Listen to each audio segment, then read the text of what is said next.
আসসালামু আলাইকুম প্রিয় শিক্ষার্থীরা, আশা করি আপনারা সকলেই ভালো আছেন। আপনারা যারা এই মুহূর্তে আমার এই ক্লাসটি দেখছেন তাদেরকে আমি ধন্যবাদ জানাচ্ছি।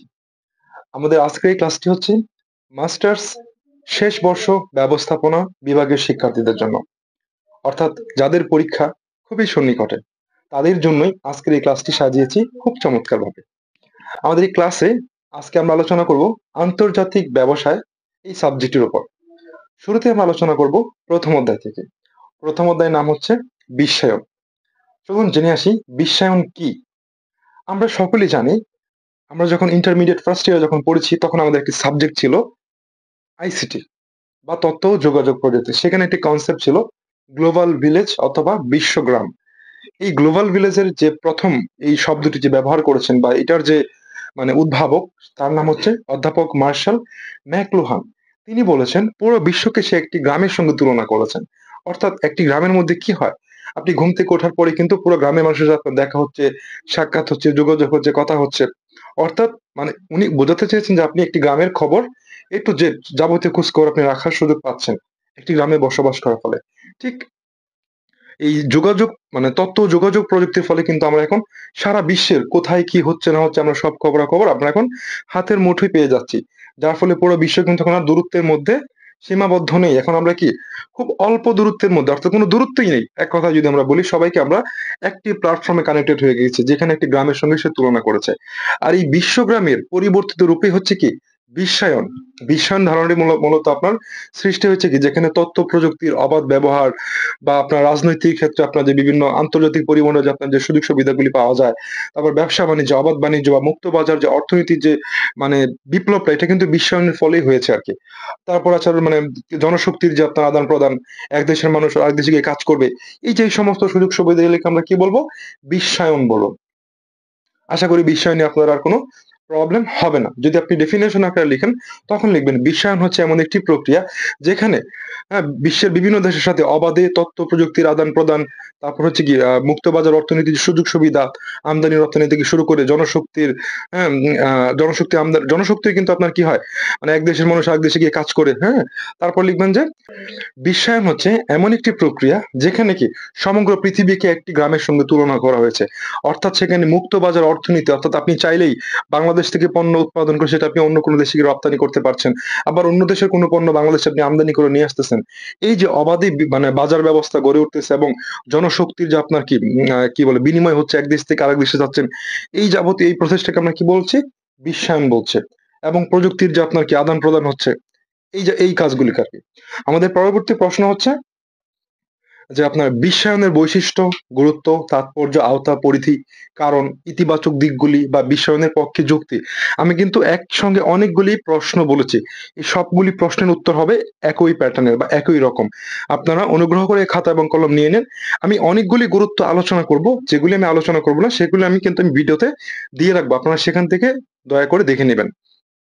বিশ্বায়নের গুরুত্ব, সুযোগ সুবিধা, ইতিবাচক দিকগুলি, তারপর হচ্ছে গিয়ে আপনার কি বিশ্বায়নের পক্ষে যুক্তি, আওতা, পরিধি, হ্যাঁ? তাৎপর্য বা কারণ। এই সবগুলি প্রশ্নের উত্তর কিন্তু হবে একই রকম। আপনি অবাক হচ্ছেন যে একই রকম কিভাবে হয়? এটাই হচ্ছে ম্যাজিক। আপনি যদি মানে প্রশ্নগুলি বিশ্লেষণ করে আলোচনা করেন বা বিশ্লেষণ করে পড়তে পারেন, তাহলে কিন্তু আপনার জন্য পড়া অনেক সহজ হয়ে যাবে। আপনি কতটা বেশি পড়ছেন সেটা বেশি জরুরি না। আপনি কতটা প্রয়োজনীয় অনুযায়ী পড়াশোনা করছেন সেটা অনেক বেশি জরুরি। চলুন পয়েন্টগুলি আলোচনা করা যাক। আমরা ১ম এ আলোচনা করব হচ্ছে উন্নত জীবনযাত্রা। অর্থাৎ এই বিশ্বায়নের ফলে কি হয়েছে? আমাদের জীবনযাত্রা কিন্তু ব্যাপক উন্নতি লাভ করেছে। আমরা কিন্তু বর্তমান দিকে যদি আমরা চিন্তা করি, দেখেন মানুষ কিন্তু এখন রেস্টুরেন্টে খাবারের পরিমাণ অনেক বাড়িয়ে দিয়েছে আরকি আপনার। আগে কিন্তু এই যে চিন্তা চেতনা কিন্তু মানুষের ছিল না। তারপরে দেখুন প্রযুক্তির অনেক ব্যবহার। এখন সবার কাছে কিন্তু আপনার একটা তো আছেই।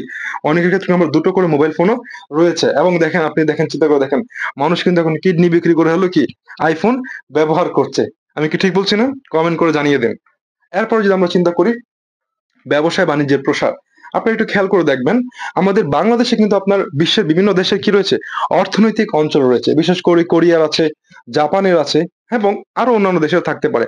এই যে অর্থনৈতিক অঞ্চলগুলিতে কি করা হয়? বিনিয়োগ করে। কোন দেশে? যেমন জাপান আমাদের দেশে বিনিয়োগ করছে, চায়না বিনিয়োগ করছে, আমেরিকা বিনিয়োগ করছে, তারপর ভারত বিনিয়োগ করছে, তারপর কোরিয়া বিনিয়োগ করছে। বিশ্বের অনেক দেশে আমাদের দেশে কি বিনিয়োগ করছে কেন? তারা আমাদের দেশটাকে সুইটেবল মনে করছে ব্যবসা-বাণিজ্য করার জন্য। এটা কিন্তু বিশ্বায়নের ফলেই কিন্তু সম্ভব হচ্ছে। চলুন আমরা ৩ নাম্বার পয়েন্টে আলোচনা করি। সেটা হচ্ছে তথ্য প্রযুক্তির আদান-প্রদান। আপনারা নিশ্চয়ই জানেন আমাদের দেশে কিন্তু মানে তথ্য প্রযুক্তির যে ডেভেলপমেন্ট এটা কিন্তু অতটা ছিল না।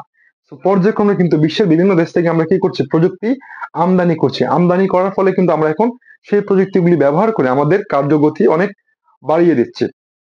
আপনি যদি চিন্তা করে দেখেন আমরা জাপান থেকে গাড়ি নিয়ে আসছি, তাই না? চায়না থেকে আপনার মোবাইল ফোন, কম্পিউটার, ল্যাপটপ ইত্যাদি জিনিসপত্র নিয়ে আসতেছি। হ্যাঁ? এই যে বিশ্বের বিভিন্ন দেশ থেকে আমরা বিভিন্ন প্রযুক্তি নিয়ে আসতেছি, যাতে এখানে কোনো বাধা নেই, হ্যাঁ? কোনো দুশ্চিন্তা নেই। নির্বিঘ্নে আমরা কি অন্য দেশ থেকে মানে এই প্রযুক্তিগুলোর যে সুযোগ সুবিধা এটা আমরা আনতে পারছি আরকি। এটা কিন্তু বিশ্বায়নের ফলেই সম্ভব হচ্ছে। তারপরে আপনি যদি দেখেন মানে বাজার সৃষ্টি হচ্ছে। এটা কিন্তু বিশ্বায়নের অন্যতম একটা বড় সুযোগ সুবিধা। আপনাদেরকে একটা ইন্টারেস্টিং একটা তথ্য দিচ্ছি। বাংলাদেশে কিন্তু কাঁকড়া বাণিজ্যিকভাবে চাষ হয়। এটা কি আপনারা জানেন? যদি জেনে থাকেন কমেন্ট করে জানাবেন কোথায় চাষ হচ্ছে। আমি আপনাদেরকে বলি, বাগেরহাট জেলায় বাংলাদেশের জনপ্রিয় অর্থাৎ সবচেয়ে জনপ্রিয় যে তারকা তাকে বলা হয় সাকিব আল হাসান। তার একটি কাঁকড়ার মানে মানে রয়েছে আরকি আপনার কি বলে এটাকে কাঁকড়া দিয়ে চাষ করে, হ্যাঁ? এই কাঁকড়া চাষের তার একটি মানে জায়গা রয়েছে বাগেরহাটে। সেখানে সে কাঁকড়া চাষ করছে। এই কাঁকড়া চাষ করার পর এগুলি আবার কি আপনার ইউরোপ আমেরিকা দেশে রপ্তানি করছে। তার মানে কি দেখেন আমাদের যে কাঁকড়ার একটি বাজার অন্য দেশে তৈরি হতে পারে এটা কিন্তু আমরা জানতামই না। সো এই যে নতুন পণ্যের যে নতুন নতুন বাজার সৃষ্টি হচ্ছে এটা কিন্তু বিশ্বায়নের ফলে কিন্তু সম্ভব হচ্ছে। পরবর্তীতে আমরা যদি দেখি আপনার সারা পৃথিবী এখন কি একটা আপনার নেটওয়ার্কের মধ্যে আবদ্ধ হয়ে গেছে অর্থাৎ যোগাযোগের যে মাধ্যম। আপনারা চিন্তা করে দেখেন আমি একটু আগে বলেছিলাম যে আমরা চাইলে এখন আপনার পৃথিবীর যে কোনো প্রান্তের সাথে আমরা যোগাযোগ করতে পারি। আমরা কিছুদিন আগে দেখেছি কিছু ইন্টারেস্টিং বিষয়।